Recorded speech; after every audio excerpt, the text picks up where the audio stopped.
Hello lovelies! Ooh, got hair attached to me.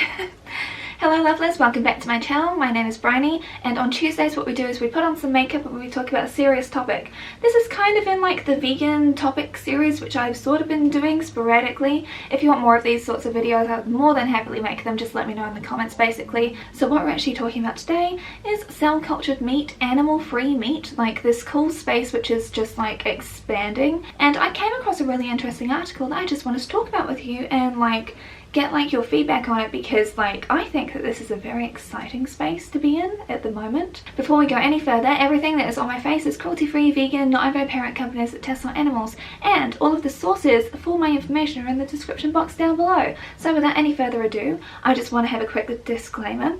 1, I'm not a scientist. 2, I'm not a nutritionist. I just care a lot about the environment and the impending doom that is like coming upon us, and I'm really interested in different ways that, you know, things can change to make a positive change for everyone. So let's start off with our biases. So I'm vegan, if you don't know, if you've never been here before. I've been vegan for 5 years now. Obviously, I have not yet died of protein deficiency, but you know, maybe that's at year 6, who knows. I'm biased in this argument because I believe the scientific consensus, which says that switching to a more plant-based diet is one of the best ways that you can actually help the climate crisis of the impending doom that is coming upon us. So for me, I believe personally that if you're able to, you should switch to a vegan diet. So there we go, disclaimers out the way. So realistically, you can actually get cell cultured meat in like a couple of different forms. It can be built from animal cells, which is a system adapted from a method used to grow tissue for human transplants. Or the new cool way, which I'm very excited about, which is creating it entirely through a fermentation process. So there's literally no animals involved, and I think that this is very, very exciting. They're using phrases like precision fermentation for stuff like this, and they're still trying to like figure out the place in the market. And of course, I'm using the most basic terms of everything, but like I said, everything's down below if you want a more in-depth look at like what exactly this stuff all is. So is this even vegan? Well, my loves, my lovely loves. There is actually no legal definition of vegan. So we've got the Vegan Society's definition, but other than that, that actually can't be held up in a court of law.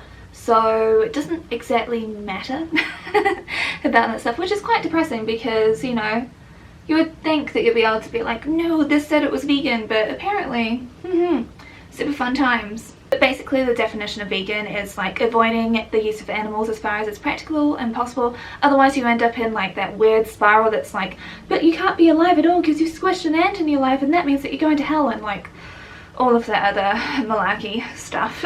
So this is where I'm probably going to point myself out to be a bad vegan, and that's absolutely fine. Come for me in the comments, help my engagement, whatever. Personally, to me, if you are using the cells from a cow that is already on its way to a slaughterhouse, which is like a systemic issue because we've got systems which are built to literally breed, kill animals, and like they live in like not the best conditions and they die in very horrific ways. If you take some cells from that cow and then use that in order to like stop the chain entirely, I personally see that as being something that is okay, and I would be okay with that being used in science, if that makes sense. I'm not on about like cows that are just kept separately, or pigs or whatever that are kept separately and bred in science, because I don't agree with that. But what I'm saying is like, it's already on the way there and you get like some skin of it or like whatever, or once it's actually been killed, because that happens all the time. Try not to see these numbers flash in front of my eyes about how many of them die all day. I don't actually know how this stuff happens. I don't know like the rules around it. If that would stop the cycle and also help with this whole climate crisis thing that we're crashing into, which we will be talking about later because you can't come on my channel without me mentioning impending doom. Sorry, hi. It's just the fact that we have so many billions of animals slaughtered every year. And so if you manage to use one of those poor victims for something that could actually break the cycle, and then also feed everyone from one instead of billions, it just kind of mathematically makes sense to me. I know that experiments have to happen, but they don't have to like keep on getting new like samples from new cows. Like you don't have to do that as long as the cow is not diseased. I mean, hell, they're pumped so full of antibiotics, like how could they be these days? Just another zoological disease that we get to have fun with when superbugs become a huge thing. Like the fact that that is still something that is continuing to happen these days because people are willfully ignorant to it. Or Abigail from Philosophy Tube actually just made a video like the other day, and I will link it. Like, if you're not subscribed to Philosophy Tube, please use it. But she used this term, which I can't pronounce properly, so I won't. But basically it's like, you want to remain ignorant so then you don't find out something. It's like you're actually scared about finding out the truth. And because that's kind of like a thing that a lot of people suffer from these days, it's like, well, if you actually just took away the meat option entirely and you have like this fake meat which is made of real meat originally, like, could that be a better option environmentally? I'm just putting it out there. So let's move on to the fermentation process. This is the second option which I talked about just before, and this is my preferred one obviously because it involves zero death, and this is the one that I would love to have work on a global scale, on a scale that is easily scalable. Oh my god, please do not play a drinking game. And this way it actually also has all of what you find in meat anyway, because you can actually create that. So it's like you can create things that have lactase in them, you can create things that have all of the stuff that meat has in them just without meat through fermentation processes. It's amazing what they can do these days. This is why I celebrate this stuff. But of course the question has come up, like, is this vegan? Could you actually count this as being vegan? Because technically it's animal free, but the construction of it resembles like exactly the same as an animal, and a lot of people actually use the vegan label for intolerances, allergies, and of course religious reasons. Because the thing is, like, could a Jewish person eat fake pork? Like, if the molecular structure is all exactly the same. Now look, I'm not religious in any way, so this is a debate for them to have themselves, or if you're all part of the Jewish faith, I'd be really interested to hear your thoughts on that, because I know that you're not allowed to eat pigs, but I'd be really keen to know, because I literally have got no idea. Especially when it's all just synthesized. Like, there's literally no animal that is being used in a completely fermented like sort of setting. Like, no animal. If you can still hear that crying child, I apologise. In order to be able to afford to live in Auckland, we have to live in like very confined spaces. The thing is that globally, like, the shift to plant-based meats is something that is just not only predicted to grow, but is growing massively. So it's like this shift is already happening, so it actually makes sense to actually capitalize on it and encourage like scientists, companies, whatever, to actually do more research in this area, especially since we've got like these climate targets to try and hit, and animal agriculture is a huge way to actually like eliminate a lot of that stuff. So again, for me, I kind of view like this sort of debate as the way that we use a lot of products these days which have originated from animal testing and all of that stuff. Like I said, if there is one that gets used who is already getting slaughtered or is slaughtered, I don't see a problem with that when it's already been done, and then you stop the chain. Vegan or not, I'd be really keen to hear like your stance on this, because I know that there's a lot of like discord, at least in the scientific community, around what you can actually label this stuff as. Like, would it be called animal free meat? Could it be labelled vegan? Would it have to have the allergens stated on it? Like, how would you like this to be like shown and seen? Because we've got a lot of mock meats. But the other thing that I really appreciate about like this sort of fermentation path, or whether you are using like cultivated cells, what you're actually doing is you're eliminating things like gluten, you're eliminating those sorts of things as well. And I know that for my gluten intolerant followers, like whenever I share stuff that has got like some gluten in it, like, oh, I really wish it didn't have gluten in it because I can't eat it. And so I'm like, this would be an amazing way, because you literally have no gluten as part of it, and then you're getting nutrient dense amazing food with no death. And I'm just one person with one person's opinions. I'm just keen to hear what you think too. So another reason that there'll be some people who do not like this idea is the natural debate. So as you could probably tell from my eye roll there, I have little care for things that are natural. Because of course, like, the people that want things to be natural, they live in homes which are made of like concrete. They use a phone as in a mobile phone, they drive cars, they drink Coca-Cola still. Like, people that are really concerned about natural, I'm like, nothing about our way of life is natural from the way that we actually started out. I care about things being made ethically, I care about things being made sustainably, I care about people being decent people and nice to each other. I don't care about this fear-mongering around things not being natural, because that's what a lot of it is. I've already talked about this in Clean Beauty and in Blue Beauty. I've debunked this stuff already, so it's literally down to fear-mongering and we don't need to worry about it. Basically, the natural option for eating meat is an entirely unsustainable option. I don't care about the people that might try and say, I know the people that killed my animal and they do it on a small scale farm. Okay, so I hate to break it to you all, but space is a finite thing which is only going to get smaller in terms of like livable space on this planet because climate crisis. Sea levels will rise. Not only that, we've talked about this in my GMO video, weather patterns are going to change. There are going to be so many effects which we're already starting to see.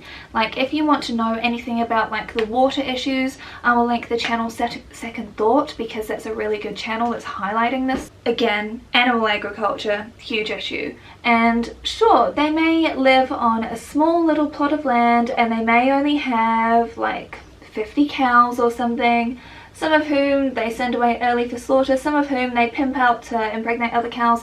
Doesn't really happen in New Zealand. In New Zealand we typically use artificial insemination, which is disgusting. And now of course there's probably going to be some of the whole food plant-based crowd who are in the vegan community. I already had a response on my Instagram when I asked about this, with someone just saying like veggies are best. Whole food plant-based, like I talked about in my vegan video before, is not a very accessible way for people to be able to eat. And it's not just about accessibility because of things like food deserts existing and people having intolerances to different kinds of food which they can't eat. Like some people can't eat beans, some people can't eat different legumes, and it's like, well, how else do they meant to get their protein if they can't have things like soy from tofu? You know, I'm just putting it out there. Like, it's not always accessible to everyone to have whole food plant-based.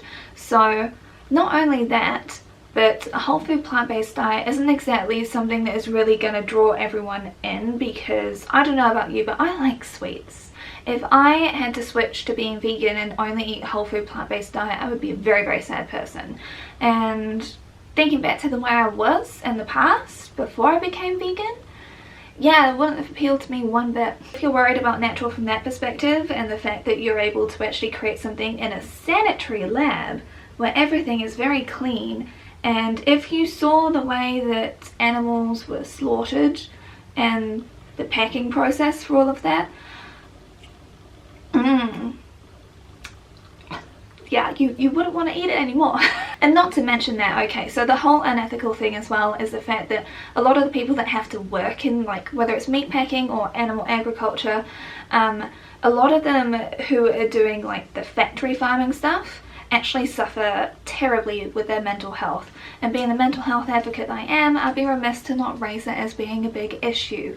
And of course the health and safety issues around it, and of course the fact that COVID just spread like wildfire in there, because, you know, safety restrictions aren't in place because they're all crammed in. They're crammed in the same way that the animals are crammed in. I'm sorry, I care a lot about people and animals because we are animals after all, and it's just like, I don't like to think of anyone being exploited when they don't have to be, because companies are just terrible. On the whole natural thing, because you may not know, like, you may not be able to pronounce like whatever chemicals, everything's a chemical by the way, don't worry about it. Again, talked about that in my other videos. Because you may not understand like the wording of the way that something is written down as an ingredient, there's actually also a clean label movement within this movement where you understand like pea protein isolate, like you get what that would be, you know what I mean, like in terms of like an ingredient list. Like there are clean label ones which are doing all of that stuff as well within this whole movement too. If you don't like the whole thing about it being made in a lab, you can still understand what's actually being put in it because it's actually still simple ingredients, you know. So like ultimately for me, if you're creating a meat which is effectively meat but without the killing of the animals, I think that that would be a way better, like more approachable thing, because we're obviously trying to get like omnivores over to this side to like eat more plant-based or preferably completely plant-based and actually live a vegan lifestyle for the betterment of the planet and like just consume less, like do all of the stuff. Like having something which is meat but is animal free, lower carbon footprint, all of that good stuff would be way better in my books. There's a multitude of different options, and like people that just want to cling to the past and think back to the way it was and how much better it was when you could actually just shoot something in the head and kill it. I don't know how I'm going to get through to you. We need to talk about the climate crisis now because, hey, welcome to my channel. I freak out about the environment every single day and live in constant dread of the future. So like I mentioned before, animal agriculture is a huge contributor to the greenhouse gases which are being constantly emitted into the world. And this is something which absolutely needs to like stop and go away, and we need to eliminate as much of the greenhouse gas that is going into the world as possible. This would be one easy way to be able to do it. Well, relatively easy. It would probably take maybe a decade for us to be able to, if we really put our minds to it, it would probably take like a decade to be able to like switch most, because you can't get rid of all, like I said before in my vegan video, like as small communities that are remote that still need to like live off the land and stuff, and it's like, I'm not having a go. And so yes, it takes up huge portions of land, it contributes to greenhouse gases, like it's ruining our waterways. Not only that, but if you're ever concerned about things being sourced ethically and that's why you're buying like free range stuff, you do know that in fishing, for example, slavery is actually a huge issue, as is health and safety issues like I mentioned before. So the thing is, if you're worried about ethics, supporting animal agriculture anyway is not, it's just not it, my loves. I'm sorry, it's really not. And of course, this is not even taking into account like the huge impact animal agriculture has on using water that is needed for other people and other things. The amount of water that you need to raise animals is absolutely huge. I would rather like we invest in the scientists to be able to make ways of like getting highly nutritious food from way less impact and have that scalable, and also have that in a way where everyone will be able to access it, if that makes sense. So it's like you create the technology in one country and you're able to actually distribute that everywhere else without it needing to like travel on boats or planes or whatever. You are able to create a process. This is my ideal world. Sorry, I'm just envisioning a utopia here, where scientists are able to actually create something. It's not based off what money you'll get from it. It's based on what good it will do for humanity, because capitalism isn't the best thing in my books, like I've said before. And find a way for people to be able to make it out of things that they can have and source in their own countries and scale it up that way. Like, that would be like the ideal. Now, I'm not on about like some sort of snowpiercer, like cockroach jelly stuff. That's not what I'm on about. I'm on about creating highly nutritious, tasty food which can mimic animals of all kinds that people want to eat. Like, we've seen where growth is good mindset has got us. I don't really think it's actually got us to a good place. I think that many of the younger generations would agree with me. But if we keep on with that mindset, none of the climate goals will actually be hit. We need things to be reduced. We need to actually have countries working together on common goals, like I said, like dealing with this climate crisis that we're coming up against. Because the thing is, like, this is actually a global issue. It's not like, whilst it's going to be sadly the poorer countries that suffer the most, all of us are actually going to be dealing with the ramifications of it. And I kind of want like people and children to be able to survive without having to live in pain and suffering and poverty and everything like that. It's just what I want to be able to happen. And like I said, the problem is that we will be coming up to the issue of climate refugees needing to have somewhere to stay. There's going to be more droughts, there's going to be acidification, there's going to be rising sea levels, there's going to be terrible storms. Like, weather patterns are just going to change in a way that we don't even understand yet. Like, there are a lot of predictions that keep on happening, like the IPCC reports, NIWA, NASA's doing a lot of good stuff. Like, none of it is looking good. So by things actually changing, switching over, and investment happening in areas which are actually focused on creating a sustainable future, which is sustainable for everyone as opposed to like the few rich people, you know, like that's where I find the most hope. And I honestly don't see much hope in the animal agriculture industry like being able to continue the way it does. I understand like there's a lot of ethics issues that come into everything, which is why I like to have like these conversations with you. But having that solution to animal agriculture through either of these two methods is honestly a fantastic thing in my mind. So obviously I do not have all of the answers. The thing is that I just wanted to be able to start this conversation and like raise awareness about this stuff, which I personally think is very cool in this space that's happening. And it raises a lot of different questions, and like I said, I care a lot about the environment, I care a lot about the people that are on it, and the thing is, like, any way that we can like have systemic change to be able to help people, I think is a good thing, because the climate crisis that we're facing really does worry me as well. If you make it all the way to the end of this video, please leave the little sprouting plant because I just feel like it's fitting for this video. I will see you lovelies again on Tuesday. I may have a video coming out on Sunday because that's when I do like a bit of reviews on stuff. If you're curious about this hair colour, this is called Rose Gold from Tints of Nature. They kindly gifted this to me and I just did it, so that's why my hair looks so silky today. Oh, and look at that highlight as well. Wow, that's blinding, that is. Alright, okay, seriously though, have a wonderful day, stay safe, look after yourself, and I'll see you again soon. Bye!